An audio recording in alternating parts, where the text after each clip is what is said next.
ಎಲ್ಲ ಒಂದು first P C ವಿದ್ಯಾರ್ಥಿಗಳಿಗೆ ಟ್ರೂ ಸಿಕ್ ಅಫಿಸಿಯಲ್ ಚಾನಲ್ಗೆ ಸ್ವಾಗತ. ನಾನು ಚೇತನ್ ಸಿಕೆ. ಇವತ್ತಿನ ಈ ಒಂದರಲ್ಲಿ ನಮಗೆ first P C mid term exam 2025ಕ್ಕೆ ವ್ಯವಹಾರ ಅಧ್ಯಯನ ವಿಷಯದ ಬಿಸ್ನೆಸ್ ಸ್ಟಡಿ ವಿಷಯದ ಒಂದು ಪ್ರಶ್ನೆ ಪತ್ರಿಕೆ ನೋಡೋಣ. ಈ ಒಂದು ಕ್ವಶನ್ ಪೇಪರ್ ತುಂಬಾ ಇಂಪಾರ್ಟೆಂಟು. ಯಾಕಂದರೆ ಇಲ್ಲಿ ಯಾವ ಒಂದು ಪ್ಯಾಟರ್ನಲ್ಲಿ ಕ್ವಶನ್ ಕೇಳಿದರೆ ಅದೇ ಒಂದು ಪ್ಯಾಟರ್ನ್ ನಿಮಗೆ ನಾಳೆ ಮಿಡ್ ಟರ್ಮ್ ಎಕ್ಸಾಮ್ನಲ್ಲಿ ಬಿಸ್ನೆಸ್ ಸ್ಟಡೀಸ್ ವ್ಯವಹಾರ ಅಧ್ಯಯನ ಪ್ರಶ್ನೆ ಪತ್ರಿಕೆ ಇರ್ತದೆ. ಅಷ್ಟೇ ಅಲ್ಲದೆ ಕೆಲವೊಂದು ಕ್ವಶನ್ ಅವರು ರಿಪೀಟ್ ಆಗ್ತವೆ. ಯಾವೆಲ್ಲ ರಿಪೀಟ್ ಆಗ್ತವೆ, ಯಾವೆಲ್ಲ ಇಂಪಾರ್ಟೆಂಟು ನಾನು ಮಾಹಿತಿ ಕೊಡ್ತೀನಿ.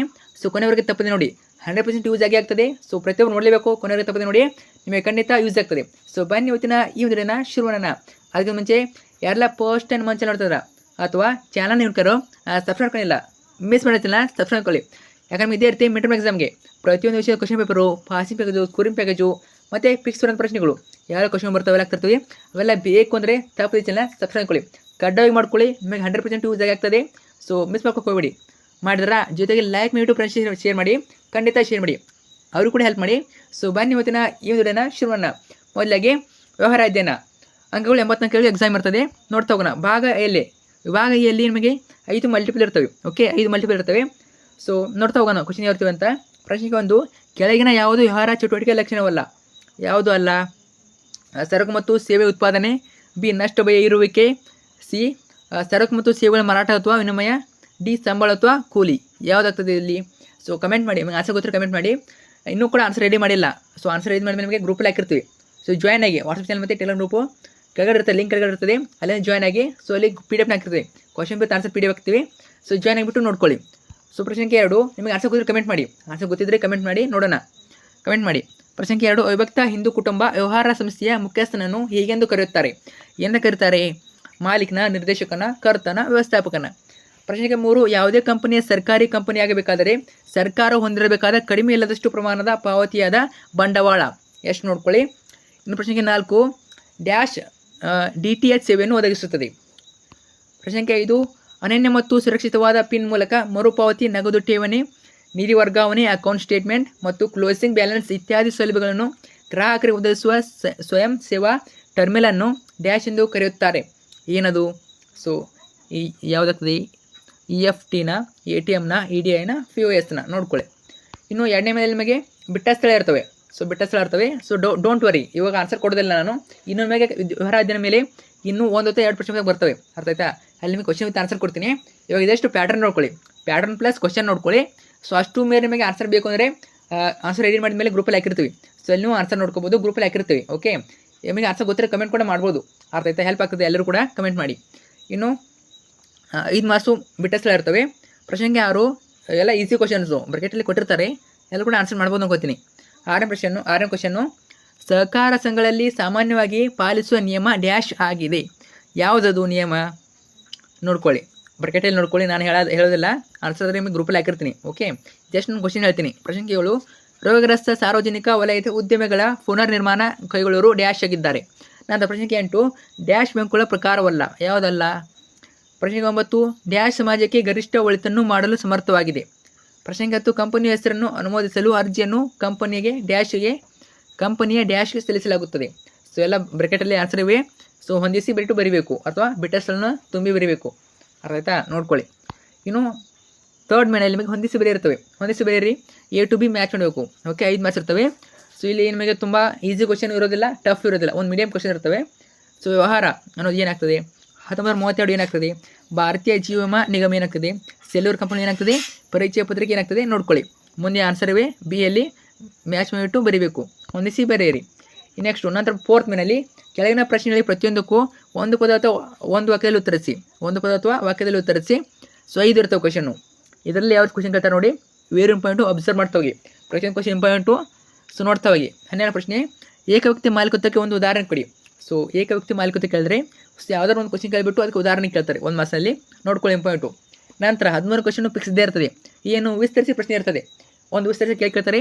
ಇಲ್ಲಿ MNC ಇದನ್ನು ವಿಸ್ತರಿಸಿ ಬರೆಯಲಿ ಕೇಳಿದರೆ, MNC ಕೇಳಿದರೆ ಇದನ್ನು ವಿಸ್ತರಿಸಿ ಬರೀಬೇಕು. ನಿಮಗೆ ಗೊತ್ತಿದೆ MNC ಅಂದರೆ ಏನು? Multi national company. ಸೊ ಈ ರೀತಿ ತುಂಬ ಈಸಿ ಪ್ರಶ್ನೆಗಳನ್ನ ಕೇಳ್ತಾರೆ. ಒಟ್ಟಿನಲ್ಲಿ ಇಲ್ಲಿವರೆಗೆ ಸಿಲೆಬಸ್ ಎಷ್ಟು ಮುಗಿದಿದೆ, ಅಲ್ಲಿ ಅವೆಲ್ಲ ಎಕ್ಸ್ಪ್ಯಾಂಡ್ ಇವೆ, ವಿವರಣೆ ಪ್ರಶ್ನೆಗಳಿವೆ, ವಿಸ್ತರಿಸಿ ಪ್ರಶ್ನೆಗಳಿವೆ, ಅವ್ನು ನೋಡ್ಕೊಳ್ಳಿ. ಅರ್ಥ ಆಯ್ತು? ಒಂದು ಬಂದೇ ಬರ್ತದೆ 1 ಮಾರ್ಕ್ಸಿಗೆ. 14ನೇ ಪ್ರಶ್ನೆ, ವಾಣಿಜ್ಯ ಬ್ಯಾಂಕುಗಳ ಒಂದು ಪ್ರಕಾರವಾಗಿದೆ. ಸರಿಯೋ ತಪ್ಪು ಕ್ವಶನ್ ಕೇಳ್ತಾರೆ. ನೋಡ್ಕೊಳ್ಳಿ. ನಿಮಗೆ ಇದು ಗೊತ್ತಿಲ್ಲ ಅಂದರೂ, ಆನ್ಸರ್ ಗೊತ್ತಿಲ್ಲ ಅಂದರೂ ಸರಿಯೋ ತಪ್ಪು ಬರ್ದು ಬನ್ನಿ. ಯಾಕಂದರೆ ನಿಮಗೆ ಗೊತ್ತಿಲ್ಲ ಅಂದರೂ ಇದನ್ನ ಆನ್ಸರ್ ಮಾಡ್ಬೋದಲ್ವಾ, ಅರ್ಥ ಆಯ್ತಾ. ಸೊ ಆಲ್ಮೋಸ್ಟು ಸರಿ ತಪ್ಪು ಕ್ವಶನ್ ಒಂದು ಕೇಳ್ಕೊಳ್ತಾರೆ. ಸೊ ಚೆನ್ನಾಗಿ ಓದ್ಕೊಂಬಿಟ್ಟು ಸರಿ ಅಥವಾ ತಪ್ಪು ಬರೀಬೇಕು. ಇನ್ನು 15 B2B ಎಂದರೇನು. B2B ಎಂದರೇನು ವೆರಿ ಇಂಪಾರ್ಟೆಂಟು. 16 ಪ್ರಶ್ನೆ ಮಾಲಿನ್ಯದ ಪ್ರಮುಖ ಮೂಲವನ್ನು ತಿಳಿಸಿ. ಮಾಲಿನ್ಯದ ಪ್ರಮುಖ ಮೂಲವನ್ನು ತಿಳಿಸಿ. ನೆಕ್ಸ್ಟು ವಿಭಾಗ ಬಿ ಬರ್ತದೆ. ಇಲ್ಲಿ ಬಂದ್ಬಿಟ್ಟು ನಿಮಗೆ ಕೆಳಗಿನ ಯಾವ್ದಾದ್ರು 6 ಪ್ರಶ್ನೆಗಳಿಗೆ ಪ್ರತಿಯೊಂದಕ್ಕೂ 2 ಅಥವಾ 3 ವಾಕ್ಯಗಳು ತಿಳಿಸಿ.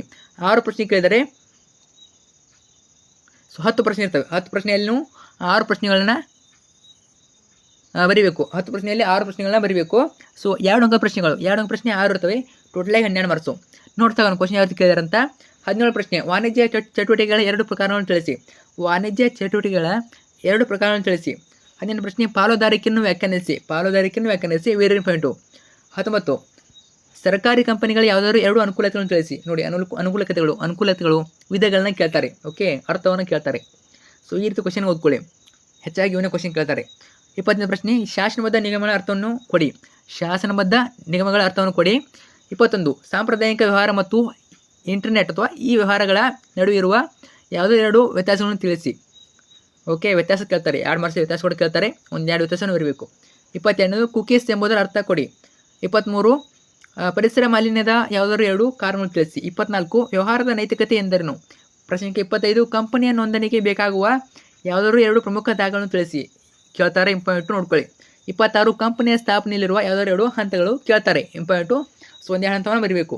ಸೊ ಚೆನ್ನಾಗಿ ನೋಡ್ಕೊಳ್ಳಿ. ಇನ್ನೂ 2 ಪ್ರಶ್ನೆ ಬರ್ತವೆ, ಅಲ್ಲಿ ಕೂಡ ಬರ್ತವೆ ನಿಮಗೆ ಕ್ವಶನ್ಗಳು, ನೋಡ್ಕೊಳ್ಳಿ. ಓಕೆ, ಇನ್ನು ವಿಭಾಗ ಸಿಯಲ್ಲಿ ಕೆಳಗಿನ ಯಾವುದಾದ್ರು 6 ಪ್ರಶ್ನೆಗಳಿಗೆ ಪ್ರತಿಯೊಂದಕ್ಕೂ 10ರಿಂದ 12 ವಾಕ್ಯಗಳು ತರಿಸಿ. 10ರಿಂದ 12 ವಾಕ್ಯ ಕೆಳಗಿನ ಯಾವುದಾದ್ರು 6 ಪ್ರಶ್ನೆಗಳು ಬರೀಬೇಕು.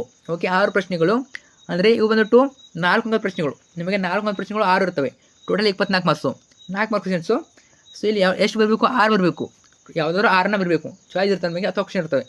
27 ಶರತ್ಚಂದ್ರ ಚಟರ್ಜಿ ಅವರ ಪೋಷಕರು ಅಜ್ಜ ಅಥವಾ ಅಜ್ಜಿ ಮತ್ತು ಅವರ ಒಡಹುಟ್ಟಿದವರು ಒಟ್ಟಿಗೆ ವಾಸಿಸಿದ್ದಾರೆ. ಅವರು ಪಶ್ಚಿಮ ಬಂಗಾಳದಲ್ಲಿ ಕುಟುಂಬ ವ್ಯವಹಾರವನ್ನು ಹೊಂದಿದ್ದಾರೆ. ಇಲ್ಲಿ ಉಲ್ಲೇಖಿಸಲಾದ ವ್ಯಾಪಾರ ಸಂಸ್ಥೆಯ ಸ್ವರೂಪವನ್ನು ಗುರುತಿಸಿ ಅದರ ಯಾವುದಾದ್ರು 3 ಲಕ್ಷಣಗಳನ್ನು ತಿಳಿಸಿ ಅಥವಾ ವಿವರಿಸಿ ಅಂತ ಕೇಳ್ತಾರೆ. ಓಕೆ, ಈ ರೀತಿ ಒಂದು ಕ್ವಶನ್ ಕೇಳ್ತಾರೆ. ಸೊ ಕೇಳ್ತಾರೆ, ಅರ್ಥ ಆಯ್ತಾ. ಸೊ ಈ ರೀತಿ ಒಂದು ಸ್ಟೇಟ್ಮೆಂಟ್ನ ಕೊಟ್ಬಿಟ್ಟು ಒಂದು ವಾಕ್ಯನ ಕೊಟ್ಬಿಟ್ಟು 2 ಕ್ವಶನ್ ಕೇಳ್ತಾರೆ. ಇವು ಏನಿರೋದಿಲ್ಲ, ನಿಮ್ಮ ಬುಕ್ಕಲ್ಲಿರೋ ಕ್ವಶನ್ ಇರ್ತವೆ, ಬಟ್ ಸ್ವಲ್ಪ ಅವರು ಟೆಸ್ಟ್ ಮಾಡಿ ಕೇಳ್ತಾರೆ ಅಷ್ಟೇ. 28ನೇ ಪ್ರಶ್ನೆ ಇಲಾಖೆ ಉದ್ಯಮಿಗಳ ಯಾವುದಾದ್ರು 4 ಲಕ್ಷಣಗಳನ್ನು ಸಂಕ್ಷಿಪ್ತವಾಗಿ ವಿವರಿಸಿ. ನಿಮಗೆ ಆಲ್ಮೋಸ್ಟು 4 ಮಾರ್ಕ್ಸ್ನಲ್ಲಿ ಲಕ್ಷಣ ಕೇಳ್ತಾರೆ. ಓಕೆ, ಲಕ್ಷಣಗಳಾಗಿರ್ಬೋದು,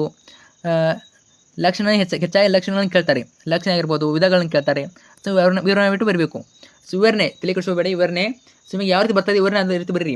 ಆ ಟಾಪಿಕ್ ಬಗ್ಗೆ ನಿಮಗೆ ಏನು ಗೊತ್ತಿದೆ ವಿವರಣೆ, ಸೊ ಅದನ್ನ ಬರೀರಿ. ಅಕ್ಯುರೇಟ್ ಬರೀಬೇಕಂತ ಏನಿಲ್ಲ, ಅರ್ಥ ಆಯ್ತಾ. ಪಾಯಿಂಟ್ಸ್ ಅಕ್ಯುರೇಟ್ ಬರೀರಿ. ವಿವರಣೆ ಆ ಒಂದು ಪಾಯಿಂಟ್ ರಿಲೇಟೆಡ್ ವಿವರಣೆ ಬರೋದ್ರ ಮೇಲೆ ಮಾರ್ಕ್ಸ್ ಸಿಗ್ತದೆ. ಓಕೆ, ಆ ಪಾಯಿಂಟ್ ರಿಲೇಟೆಡ್ ಇರಬೇಕಷ್ಟೇ. ಓಕೆ, ಅಕ್ಯುರೇಟ್ ಬುಕ್ಕಲ್ಲಿ ಇರಬೇಕಂತ ಏನಿಲ್ಲ. ಸೊ ನಿಮಗೆ ಏನು ಬರ್ತದೆ ವಿವರಣೆಯಲ್ಲಿ ಅದರ ಪಾಯಿಂಟ್ ಬಗ್ಗೆ ಏನು ಗೊತ್ತಿದೆ ಅದನ್ನ ಬರೀರಿ, ಸಾಕು. ಫುಲ್ ಮಾರ್ಕ್ಸ್ ಕಟ್ಟಿ ಕೊಡ್ತಾರೆ. ಜಸ್ಟ್ ಪಾಯಿಂಟ್ ಇದ್ದರೆ ಸಾಕು, ಕರೆಕ್ಟ್ ಇದ್ದರೆ ಸಾಕು. ಓಕೆ, 28ನೇ ಪ್ರಶ್ನೆ ಆಯಿತು. ಸೊ ನೆಕ್ಸ್ಟ್ ಬಂದ್ಬಿಟ್ಟು 29 ಜಾಗತಿಕ ಉದ್ಯಮಿಗಳ ಯಾವುದಾದ್ರೂ 4 ಲಕ್ಷಣವನ್ನು ಸಂಕ್ಷಿಪ್ತವಾಗಿ ವಿವರಿಸಿ. ನೋಡಿ, ಲಕ್ಷಣಗಳು ವೆರಿ ಇಂಪಾರ್ಟೆಂಟ್, ನೋಡ್ಕೊಳ್ಳಿ. 30ನೇ ಪ್ರಶ್ನೆ, ಇದು ಕೂಡ ಸ್ವಲ್ಪ ಅನ್ವಯಿಕ ಪ್ರಶ್ನೆ. ಸೊ ನೋಡ್ಕೊಳ್ಳಿ, ಇಲ್ಲೂ ಕೂಡ 2 ಕ್ವಶನ್ ಇವೆ. ಏನು, ಈ ಪ್ರಕರಣದಲ್ಲಿ ನಿರಾಕರಿಸಿದ ಪರಿಕಲ್ಪನೆ ಗುರುತಿಸಿ. ಆ ಪರಿಕಲ್ಪನೆಯ ಯಾವುದಾದ್ರು 2 ಲಕ್ಷಣವನ್ನು ಪಟ್ಟಿ ಮಾಡಿ. ಸೊ ಓದ್ಕೊಳ್ಳಿ, ಅರ್ಥ ಆಗ್ತದೆ ನಿಮಗೆ. ಸೊ ಈ ರೀತಿ ಅನ್ವಯಿಕ ಪ್ರಶ್ನೆ ಇದ್ದಲ್ಲಿ ಬರೆಯೋಕೆ ಹೋಗಬೇಡಿ. ಓಕೆ, ನಿಮ್ಗೆ ಗೊತ್ತಿಲ್ಲ ಬರೆಯೋಕೆ ಹೋಗಬೇಡಿ. ಇನ್ನೂ ಅಥವಾ ಇರ್ತದಲ್ವಾ, ಅಥವಾ ಕ್ವಶನ್ ಬರೀರಿ. ಓಕೆ, ಅದಕ್ಕೆ ನೀವು 1-2 ಕ್ವಶನು ಬಿಟ್ಬಿಟ್ಟು ಬರಲಿಲ್ಲ ಅಂದರೆ ನಿಮಗೆ ಗೊತ್ತಾಗಲಿಲ್ಲ ಅಂದರೆ ಅಥವಾ ಕ್ವಶನ್ ಇರ್ತದೆ ಬರಿಬೋದು. 31 ಆನ್ಲೈನ್ ವಹಿವಾಟುಗಳಲ್ಲಿ ಒಳಗೊಳ್ಳುವ ಕ್ರಮಗಳನ್ನು ಸಂಕ್ಷಿಪ್ತವಾಗಿ ವಿವರಿಸಿ. ನೋಡಿ, ವಿವರಣೆ ಪ್ರಶ್ನೆಗಳು ಪ್ರಯೋಜನಗಳನ್ನು ಕೇಳ್ತಾರೆ. ಪ್ರಯೋಜನಗಳು ಆಗಿರ್ಬೋದು. ಸೊ ಅದೇ ರೀತಿ ವಾದಗಳು, ಅಂಶಗಳನ್ನು ಕೇಳ್ತಾರೆ. ಸೊ ಎಲ್ಲ ಕ್ವಶನ್ ಕೇಳ್ತಾರೆ, ಹಂತಗಳನ್ನು ಕೇಳ್ತಾರೆ. ಸೊ ಇಷ್ಟು ಈ ರೀತಿ ಕ್ವಶನ್ ಓದ್ಕೊಳ್ಳಿ, ಅವೇ ಬರ್ತವೆ ಕ್ವಶನ್ಗಳು. ಓಕೆ, ವಿಭಾಗ ಡಿಯಲ್ಲಿ ನಿಮಗೆ ಈ ಕೆಳಗಿನ ಯಾವುದಾದರೂ 3 ಪ್ರಶ್ನೆಗಳಿಗೆ ಪ್ರತಿಯೊಂದಕ್ಕೂ 20ರಿಂದ 25 ವಾಕ್ಯಗಳು ತರಿಸಿ. ಅಂದರೆ 8 ಅಂಕದ ಪ್ರಶ್ನೆಗಳು 3 ಇರ್ತವೆ, ಟೋಟಲಾಗಿ 24 ಮಾರ್ಕ್ಸು. 8 ಅಂಕದ ಪ್ರಶ್ನೆಗಳು 3 ಇರ್ತವೆ, ಟೋಟಲಾಗಿ 24 ಮಾರ್ಕ್ಸು. ಅವ್ರೇನು ಕೊಟ್ಟಿರ್ತಾರೆ? 5 ಕೊಟ್ಟಿರ್ತಾರೆ. 5ರಲ್ಲಿ 3 ಬೇಕು. ಸೊ 37 ಕ್ವಶನು ಫಿಕ್ಸ್ ಕೇಳಿ ಕೇಳ್ತಾರೆ. ವ್ಯವಹಾರ ಎಂದರೇನು, ವ್ಯವಹಾರದ ಲಕ್ಷಣವನ್ನು ತಿಳಿಸಿ. 38 ವ್ಯವಹಾರ ನಿಶ್ಚಯಭಯದ ಸ್ವರೂಪ ಮತ್ತು ಕಾರಣವನ್ನು ವಿವರಿಸಿ ಅಥವಾ ತಿಳಿಸಿ ಅಂತ ಕೇಳ್ತಾರೆ. 39 ಕೂಡು ಬಂಡವಾಳ ಕಂಪನಿಗಳ ಯಾವುದಾದ್ರು 4 ಅನುಕೂಲಗಳು ಮತ್ತು 4 ಮಿತಿಗಳನ್ನು ವಿವರಿಸಿ. ನೋಡಿ, 8 ಮಾರ್ಕ್ಸಲ್ಲಿ ನಿಮಗೆ 4 ಅನುಕೂಲ ಮತ್ತು 4 ಮಿತಿಗಳನ್ನು ಕೇಳ್ತಾರೆ. ಓಕೆ, ಸೊ 40ನೇ ಪ್ರಶ್ನೆ ವಾಣಿಜ್ಯ ಬ್ಯಾಂಕ್ ಅಂದ್ರೇನು ವೆರಿ ಇಂಪಾರ್ಟೆಂಟು, ಅವುಗಳ ವಿವಿಧ ಕಾರ್ಯಗಳನ್ನು ವಿವರಿಸಿ. 41 ವಿಮೆಯ ತತ್ವಗಳನ್ನು ವಿವರಿಸಿ. ಇವು 5 ಕ್ವಶನ್ನು ಇಂಪಾರ್ಟೆಂಟು, ಚೆನ್ನಾಗಿ ಓದ್ಕೊಳ್ಳಿ, ಅರ್ಥ ಆಯ್ತಾ. 1 ಅಥವಾ 2 ಬಂದೇ ಬರ್ತವೆ. ಓಕೆ, 1 ಅಥವಾ 2 ರಿಪೀಟ್ ಆಗ್ತವೆ, ರಿಪೀಟ್ ಆಗ್ತವೆ. ಸೊ ಡೋಂಟ್ ವರಿ, ಚೆನ್ನಾಗಿ ಓದ್ಕೊಳ್ಳಿ. ಸೊ ಇನ್ನೂ ಪ್ರಶ್ನೆ ಬಗ್ಗೆ ಬರ್ತವೆ ನಿಮಗೆ, ವ್ಯವಹಾರ ಅಧ್ಯಯನ ಮೇಲೆ ಬರ್ತವೆ. ಸೊ ಅವನು ಕೂಡ ಚೆನ್ನಾಗಿ ಓದ್ಕೊಳ್ಳಿ. ಮತ್ತು ಈಗಾಗಲೇ ಚಾನಲ್ ನಿಮಗೆ ಕನ್ನಡ ಇಂಗ್ಲೀಷ್ ಶೋ ಕೂಡ ಇರ್ತವೆ, ಅವನು ಕೂಡ ಚೆನ್ನಾಗಿ ಓದ್ಕೊಳ್ಳಿ. Thank you so much.